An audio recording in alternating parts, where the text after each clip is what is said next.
Hello again. This is part two of Confessions. This is my attempt number two. And for those of you who will watch this YouTube channel and are watching, I will say you may be like, well, Sierra, why don't you record and upload the videos? That is not what I want to do. I want to share my process. I want to share the authentic part of wanting to do videos and uploading videos to YouTube and how it works on my end is for me, this is one area of my life which will transition into what I'm about to share with you. One part of my life is sharing the authentic things that are in my life. And for me, that means like sharing the wins and sharing the failures or sharing the good stuff and sharing the not so good stuff, sharing the good, the in between, the raw, unfiltered things. And so because of that, you will get several videos, probably more than one way, without the editing and all of the sort as I go on this new journey. So the last video I was sharing about Lovey Jones' book, Professional Troublemaker. I'm giving away the other parts of the video with Professional Troublemaker, the Fear Fighter Manual, because in the space of my life, I was shuffling through some fears around this next phase of my life. And if you know anything about the cycle of a butterfly, the butterfly goes from an egg and it goes into a larva, a pupal thing, and it's like closed in and it comes out a beautiful butterfly. We all marvel at the beauty of the butterfly, not taking note of what the butterfly has been through and the process. And a lot of times we like to share our process when we're finished, like the finished product, like my paintings, like, oh, this is the completed product of this, or this is the finished product of my nails being painted, or this is the finished product of me cutting my hair, or this is the finished product of my paper, like a term paper that you may have to write, or this is the finished product of my business. I am a millionaire now, or this is a finished product of my company. Like maybe you have a cleaning company and now I have 5 employees and this is the finished product. I want to bring you back and let you see me in my process to this new journey that I am taking.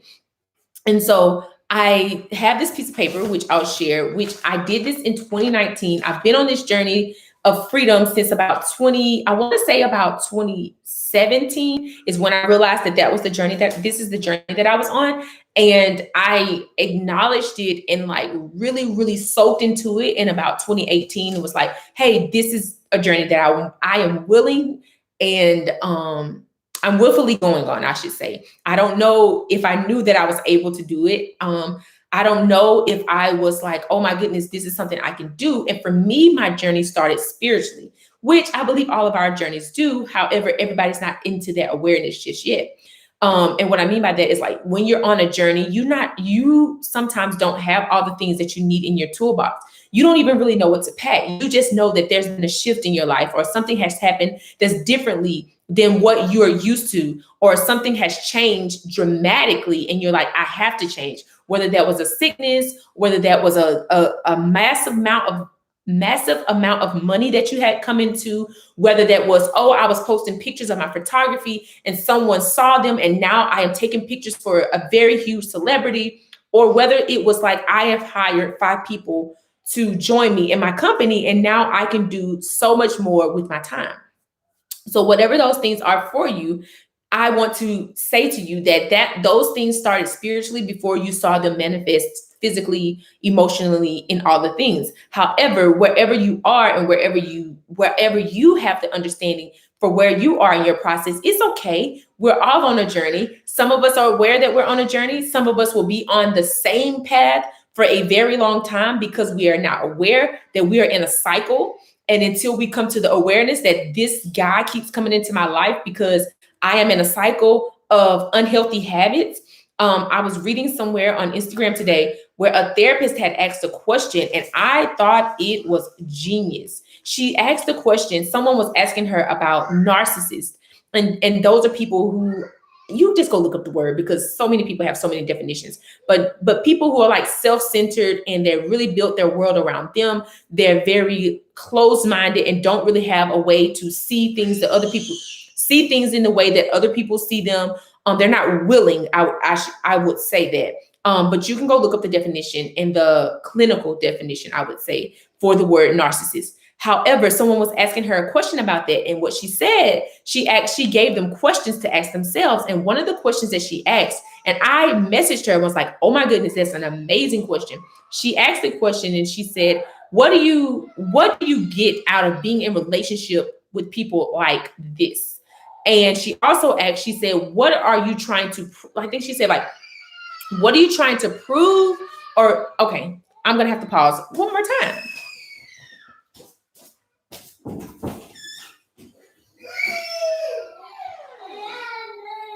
What's the problem? What's the problem? Huh?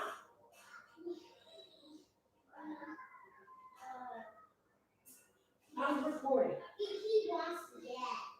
I'm recording. I want to get.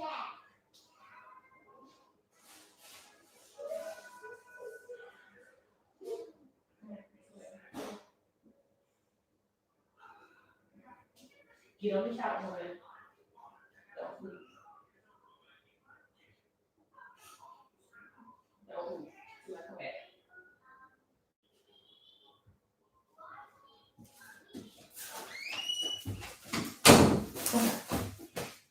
And we are back. I'm going to get this stuff out, and the video is just going to be what it is. I am not starting over again. This is real life. I am a stay-at-home mother of two kiddos who are amazing and thriving in their personalities. Okay, so that's what it is. Where I left off is stating that she was asking some very amazing questions, and I was like, "Oh my goodness, I need to take note." And she was basically asking the person like, "What are you trying to prove, or what do you get out of? Like, what are you trying to overcome by being in relationship with these types of people?"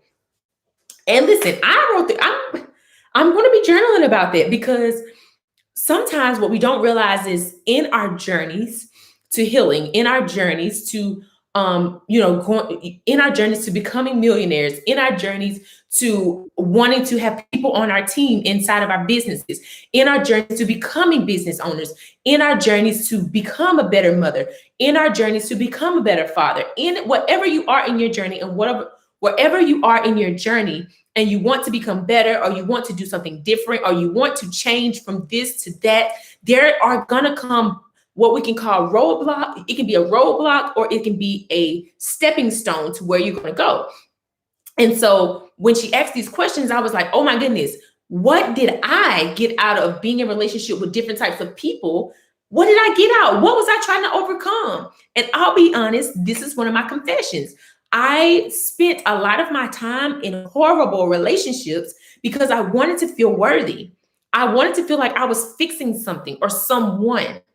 And that was very unhealthy because we cannot change people, and we should not use people in that way. We should go inside of ourselves, which where God lives, and allow that to be the way that we try to heal, and that be the way that we, and I wouldn't say try, that be the way that we figure out what it is that we need for ourselves in order to be better people. Because at the end of the day, Michael Jackson said it best: it's going to start with the man in the mirror, the man or the woman in the mirror. It's going to start with the man and the woman in the mirror. Okay, so that is a little bit of what I want to share here today, is about my journey to freedom, my and where I am in my journey. I covered every area that was sufficing for me. I covered spiritual things, I covered mental things, I covered emotional things, and I covered physical things and financial things. And y'all, why am I here today? Because the part of my life that I am now venturing into, which is very uncomfortable, probably why this video was interrupted so many times, is I am now on a journey to become a millionaire. Let me tell you how I got here. So I have, and I say that because I feel like, why take on, I want to be a bit, I want to make this amount of money. Why, for me, I love to be challenged. And this is a huge challenge for me. And the other part of that is that I love to bite off more than I can chew, especially because the challenger in me. If you know anything about the Enneagram, I am a 3 on the Enneagram. So you can go look that up. And it's achiever is the title that they give us. And so for me, I'll be honest. If you listen to my podcast, I was Talks by the Fireplace with Sierra Casher for some time, and then I changed it to the Journey Back to You with Sierra Casher. And that's where I am now on Apple, on Spotify, and probably anywhere you can listen to podcasts. And I had gotten to a place in my journey where I was painting 10 paintings in 10 days. And I shared a little bit of that journey. And then I got to a place where I was like, oh my goodness, what is next for me? And I did not know what was next for me, y'all. And the thing is, out of all of these things that I have written on this paper, the area for me that I have not indulged in is financial. Like, I have not tried to achieve financial success, y'all. This is very emotional for me because I had a lot of beliefs around money that are not fitting for where I want to be. And I'll share a little bit as I allow myself to feel this emotion. I had a lot of judgments towards people who had money. I had a lot of ill thoughts towards people who had money. And I also had a lot of my own stuff around money. And because it touched other areas of other people's lives, I did not want to talk about those things. And I did not want to face them like like looking at this, I did not want to face them because they hurt. And when I say they hurt, I mean they were serving me in a way that made me feel sufficient. They were serving me in a way that made me feel worthy. They were serving me in a way that made me feel like I had all the excuses in the world not to bring income to my household. And there's so many women, I know that there's so many women who want to bring an income to their families and they think it's the boyfriend. They think it's the guy that they're dating. They think it's their husband, their fiance. They think that it's the children. Oh, my children are this. I am doing this video right now while my children are enjoying a movie. When I get off, and that does not make me a bad mother. When I get off, I will be present with my kiddos, go in there and sit with them and enjoy the rest of the movie with them. We will have dinner together tonight. We will do other activities together. But the thing about it is there's so many women who believe that if they want to bring an income to their families, that make them a bad woman. And let's go to this other area. There's so many women who are sitting in churches, oh my goodness, right now, who do not think that they can live out their dreams, who do not think that God has put something inside of them that keeps them up at night, that's in their sight in the daytime and in their night vision, that want to pursue this thing that is burning on the inside of them, but they don't necessarily realize that they need to be connected to other women who are following their dreams that God has given them. And that it doesn't make them a bad wife because they have dreams. It doesn't make them a bad wife because they want to make an income. It actually helps the household. It doesn't make them a bad parent because they are taking time to go to a job that's going to provide an income. It is so, and I'm not talking to the choir, okay? I'm talking to myself as well. There's so many women who want to live a fulfilled life, and a part of her fulfillment is being financially able to take care of herself. And not only take care of herself, but to take care of her children and her husband. And there's so much that has been taught in the churches, in communities, in just in our families that we must face. And when I say we must face, because I do not think this journey is one that you take alone. It's not. It is not. I have had these dreams for years. I have wanted to do certain things forever, like ever since I was a child. And I have picked up my courage the courage that has been placed inside of me. I picked up my dignity. I have picked up the way that my mind operates and decided years ago that I was going to pursue these things. Now, I have pursued me speaking. I have pursued not paid yet. I have pursued me painting. I have pursued me coaching other women. I have pursued baking pound cakes. Listen, I will make a pound cake that will make you want to slap everybody in your household, okay? I have pursued making bouquets for women for their weddings. I have pursued, so I can go on. The list goes on of the things that I have put my hands to do. And those things were successful in their own ways. However, the last thing that I pursued that I was super passionate about was being a tutor of children. And me and my husband, it was my husband had a job offered that was more money. He is the breadwinner.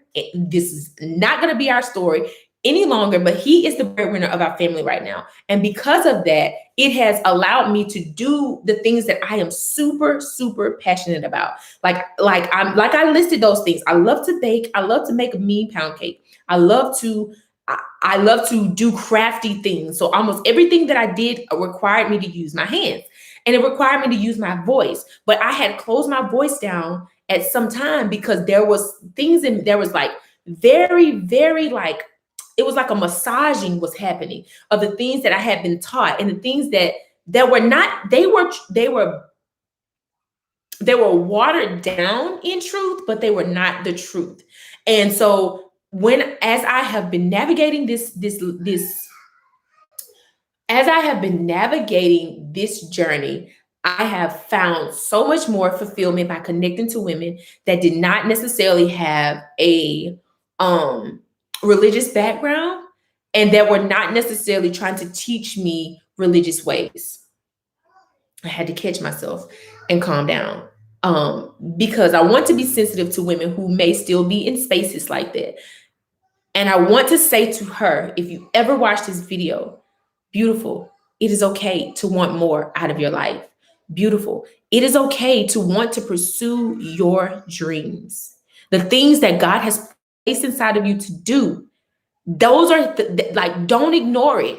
Those pictures that you want to take of beautiful, you want to take pictures of his creation, of people and in their zones. Those pictures that you want to take, beautiful, you can do it. It is safe to do it. It is beautiful, the pictures that you've taken. I wish and I hope that you will watch this video, because I think about you very often. There's a specific woman that I am speaking to, and I'm sure when she watches this, she will know that I'm talking to her. You can take those pictures. That is your way to freedom. That is your way to freedom. Is it easy? Hell no, it's not easy. And I have to use that word strongly there, because it's going to feel like living hell to pursue, in some ways, to get out of the bondage, to pursue the things that you want to pursue. It's gonna feel like conviction. And it's not really conviction, it's condemnation. It's gonna feel like you're going against everything that you were taught. And it's not true. What if what you're being taught is not the truth, but is saturated in truth? You are not to walk behind your husband. You are to walk on the side of your husband. It takes time. It takes time, beautiful. It takes time. And when I say it takes time, it takes intimate time with God. Not this fictitious God that people have taught you, not this God that's outside of you, not this God that is very dogmatic, not this God that is like a rule keeper and rule, like you got to do it. Like, no, God loves. He is truly love. That is what he does. He loves us. I had to say that snippet in here because I hope that she will watch this video, and I hope that God's love and his compassion and his just like his sovereignty just covers you, so that you will get out of the bondage, beautiful. Like, it is safe. It is safe. It is safe. It is safe. It is safe. And you will not be outside of God's will by pursuing your dreams, by speaking up to your husband, by having a voice inside of your home, by being who God has called you specifically to be.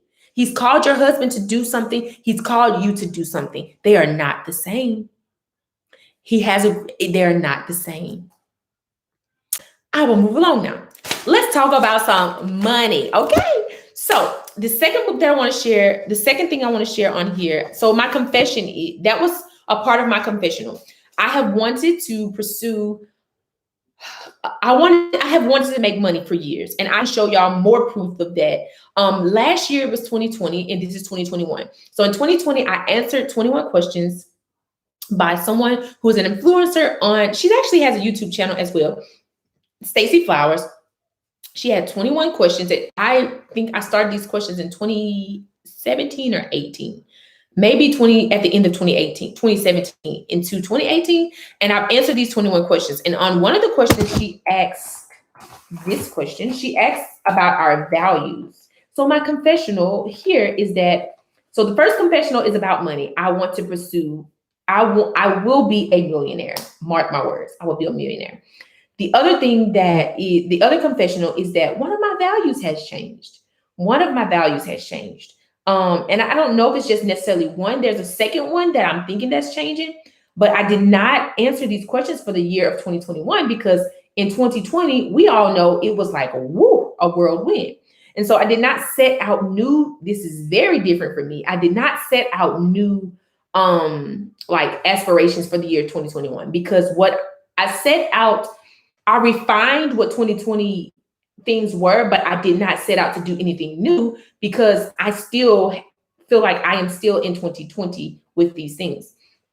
So the thing that the first confessional is one of my values has changed. And that value is that, let me tell you. I will share 3 of my values, okay? I will share 3 of them.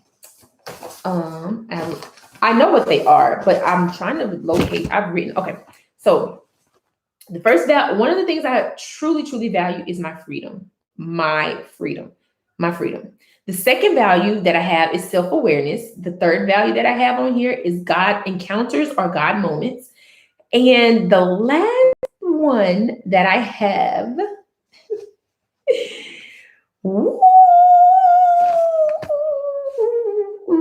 I don't know. I don't know. This is scary. Like my hands are shaking. My hands are shaking. My hands are shaking. Why is this so scary for me? Okay.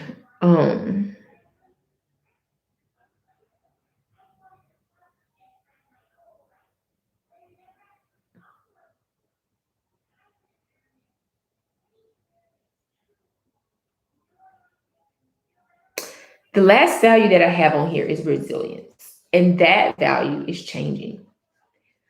I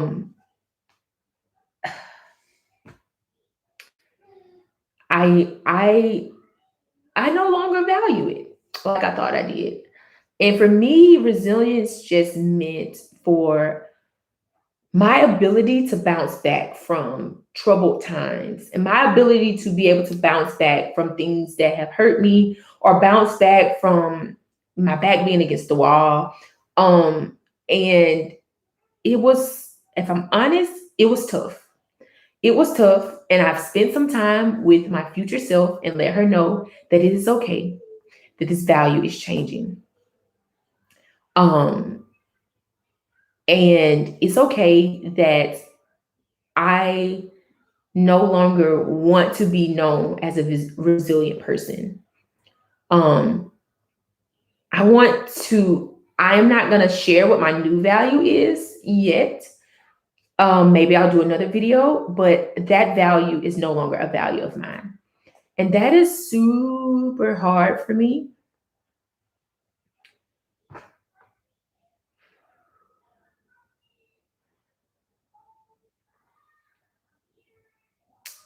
That is super hard for me because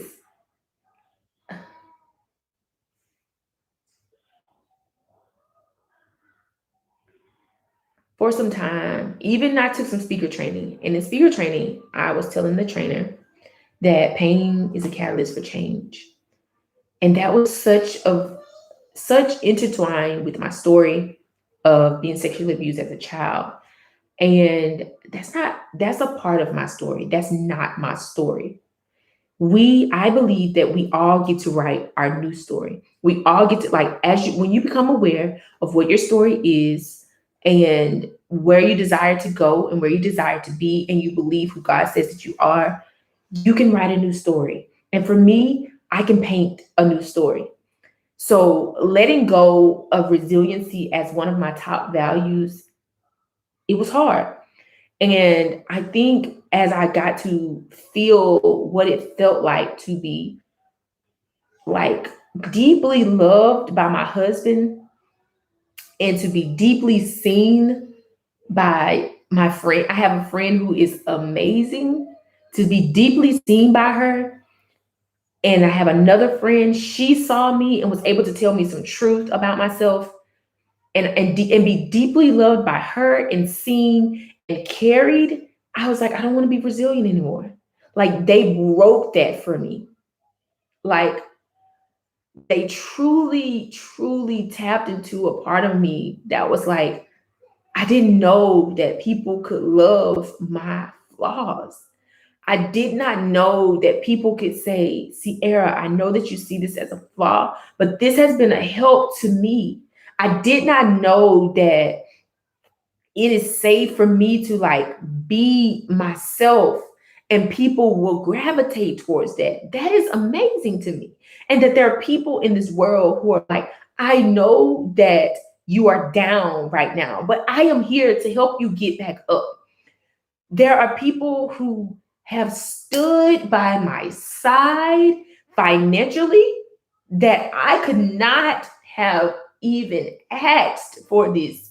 I just did not know that there was this type of love from people. And for me to be weeping in weeping in an area of my life and wanting to overcome this area, and then God would send someone to say, hey, I got you. You need this? I got it. And people will probably, like, if I told you the things that people purchased for me, it will probably be funny to you. But one of these friends purchased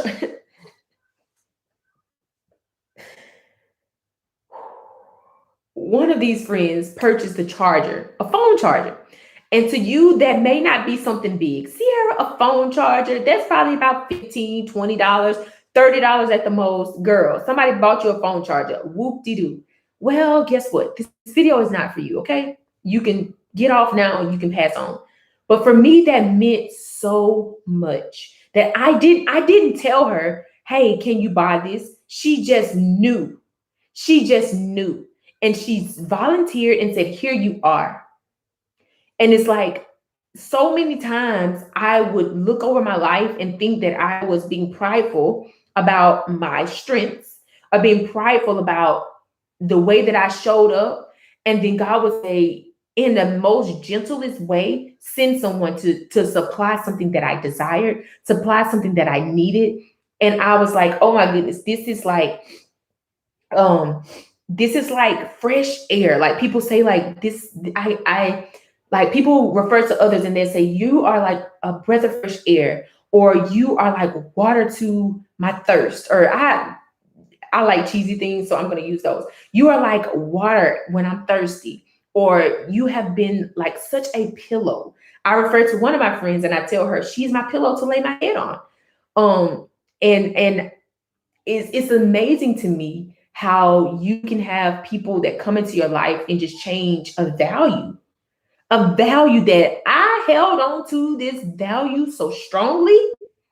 And then when I would read things on the internet that were against this value, I would get pissed off, because I was like, how dare people not value resiliency? That is amazing. And it's like, yes, how dare them? That they cannot, everybody, first of all, everybody just has to value what you value. I'm not going to go off on that. But it's like, when I want to offer to you, if there's something that someone says to you, or there's something that you're reading on the internet, you read it in a book and you are offended by it, find out why you're offended. if you, especially for me, one of the places of my life where when people would speak against my faith or what I believe in, it would bother me. And as I dug deeper into it, what I found out is that I really didn't believe what I believed. Let me break that down. When people would pick at what I believe in, somebody would talk about Jesus, somebody would talk about God in a very like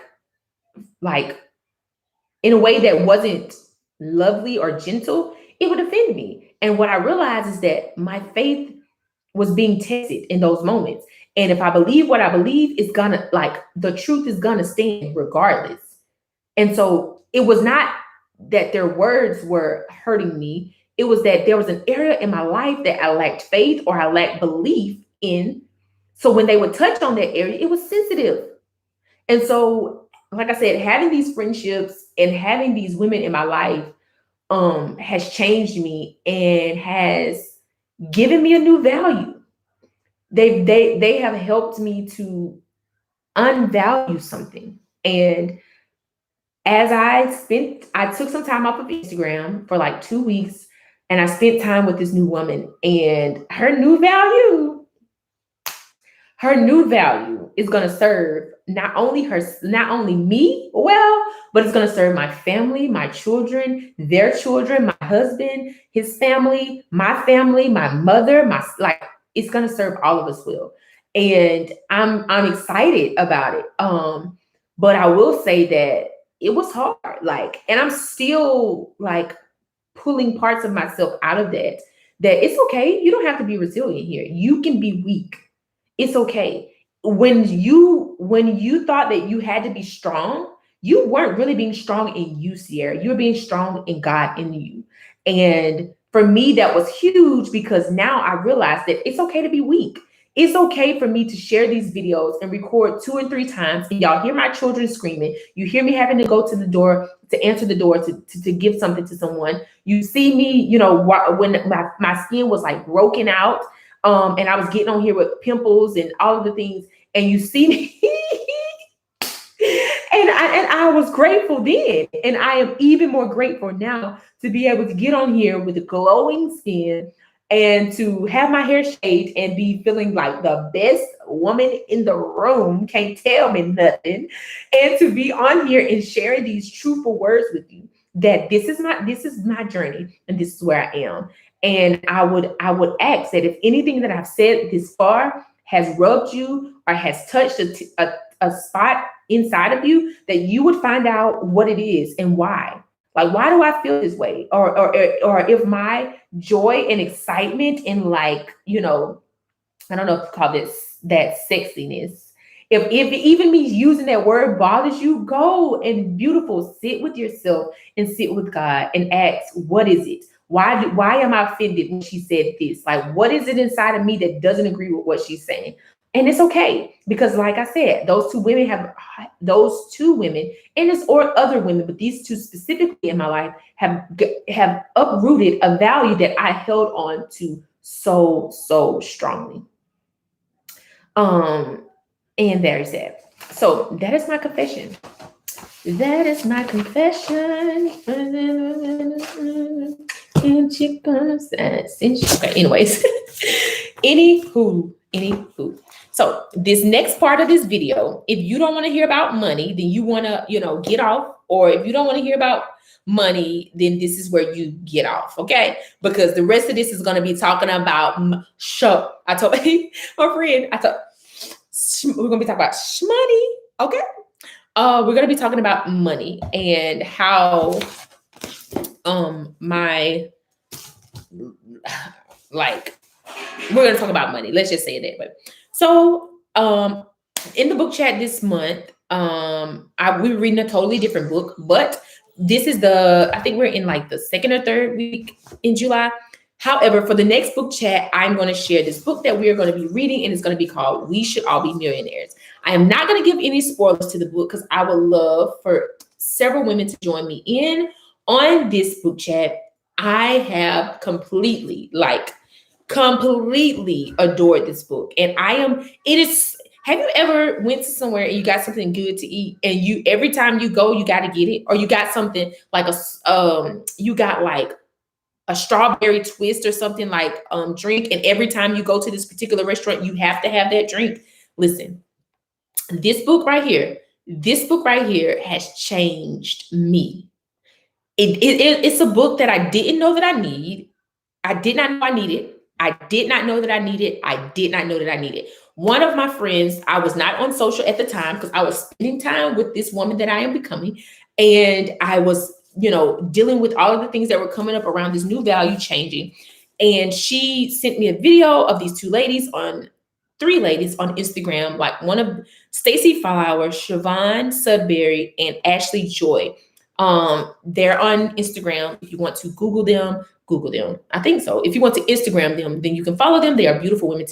They're a beautiful, beautiful, knowledgeable, and will be wealthy. And I would say they are already wealthy women, because not only are they wealthy in knowledge and wisdom and gentleness, they're wealthy in the show money. Okay. So they were reading this book and they have a book chat online around this book. And so I was like, she sent it to me. And because she knows that I adore them so much, these women, I was like, oh, thank you for sharing this with me. And so I was like, I'll just grab the book. I know that if they're suggesting this book, that this is a book that I should have. And so for the next month's book check, I did not have a book that I wanted to read. I know that for this month, we've read Professional Troublemaker. And this is an amazing, great thing to go into next, because listen, this woman is wreaking havoc, okay, by helping us as women to become millionaires. So that can be our protest. That's one of the things that she states in this book, is about how some people go out in the streets and they protest. Some people, go to marches and they protest. But being a millionaire is her protest. And I was like, oh, this woman knows something. And I want to listen to those who are already millionaires. Now, as a 3, and also as other parts of my personality, there are some, I love it. Let's just say this. Let me say all the great things first. I absolutely respect this woman and her work and her journey and her story. It is beautifully written. If you are a person who money talk and you have some self-doubt as far as okay, money don't grow on trees. If you think, if you have the belief that the love of money is the root of all evil, that is true. That is the truth. However, keep reading, read the entire book in its entirety and get the understanding of that. But it's not that let me see, I want to say this. Let's just say I have adopted something new in my life. And this last area for me that is freedom is financial freedom. And so I am going to listen to a woman who's a millionaire and helping other women to become millionaires. Okay. And so if you are a Black woman and you struggle with different money things, I would say that this may be not the book for you yet. If you have entertained or you've been fraternizing with the idea of money being in your hands, in your bank accounts, and also, wanting to provide in your family, if you're a Black woman and you're like, it's been hard making money, you want to read this book, because the next thing that I'm going to share on my channel, probably maybe tomorrow, I may just keep doing videos all week. Tomorrow, I will share this, which I will tell y'all the reason I got on this. First of all, one of my favorite colors is green. And I felt like, how am I going to talk about we should all be millionaires without wearing green money, the color of money? Like, what? That don't even make sense. Okay. So anyways, like I said, I'm not going to give any spoilers to the book. I would love, I'm going to share it on my social as well, because I think that every woman who wants her protest to be being a millionaire should read this book. And that it is changing my life. Like, it really is. I am finished with the book in its entirety. However, I am going to go back through the book again, because I know that there's a lot of money. Sugar Honey Iced Tea that has come up. That's an acronym. You'll figure it out when I finish this video. There's a lot of money, Sugar Honey Iced Tea, that has come up for me. And I know that I need to hear it one more time. Now, there's some things that I'm going to do before I'm ready, but I am going to read the book again because I need it again. I will share one thing out of the book. I said no spoilers, but I will share this part. Okay, she says, consider why you have debt. You don't have debt because you're stupid or careless. Quite the opposite. You likely have debt because you are intelligent and committed to education, because you are deeply, because you care deeply, because you are willing to take risks, because you love fiercely, because you are generous, because you take care of your people, and because you are human. Also, let's not forget that you likely have debt because you are a woman and or a woman of color dealing with the realities of systematic financial oppression. She is super gentle in this book. I'll skip down. And she says, your debt is a monetary representation of your best qualities, not your worst ones. Challenge yourself to view your debt in this entirely new light. She is super gentle in this book. She is super practical in this book. And I'm telling y'all, when I be on the channel and I'm talking about I'm a millionaire, you're gonna be able to say Sierra followed the "We Should All Be Millionaires" by Rachel Rodgers. You're gonna be able to say that, okay? I'm super excited to share this journey with y'all. I want to share those two together because maybe you have an idea what my new value is. It is probably very obvious now. However, letting go of resiliency as a value was very hard for me. Very hard. And facing and looking at that as something that, is real in my life. Like, you know, like all the things like very real in my life. So I'll give y'all a snippet. So I'm probably gonna have there are gonna be 2 other videos this week. The first video, that's my son. The first video is this. The second video is probably gonna be I have to go back and listen to what I said about my money stuff. And this last video is gonna be about this beauty right here. Isn't she lovely? Isn't she wonderful? This 24 by 48. I gotta stand up so y'all can see this now. Listen, look, all of that. I'm gonna move back so y'all can see. I am going to be painting on this, okay? This. That's a snippet into what's happening in my world, okay? I'm gonna end this video on that note. This thing is I think it comes to if I stand up beside it, yeah, this thing comes up to my shoulder. Well, yeah. So that is my new adventure that I am on, and I was super excited. So when you see this in my backdrop, you will understand and you will know Sierra told us that she was gonna be painting on these new things. So my capacity has increased for painting, and so that's going to be coming up, and I'm going to be taking pre-orders for those who would like this certain scene. I can give you a clue as to what I am painting on those. So I'm going to be doing different sizes as well, but this is my clue. This is my clue. So you probably guess what it is I'm going to be painting. So until next time, have a beautiful day. I cannot wait to share this, this next adventure that I am on. I cannot wait to share. I'm going to hold it because I can get super excited about some stuff and tell y'all stuff before I need to be telling it to you. But I'm super excited about these next endeavors, and I am super excited to share them here authentically. On my YouTube channel. So until next time, bye.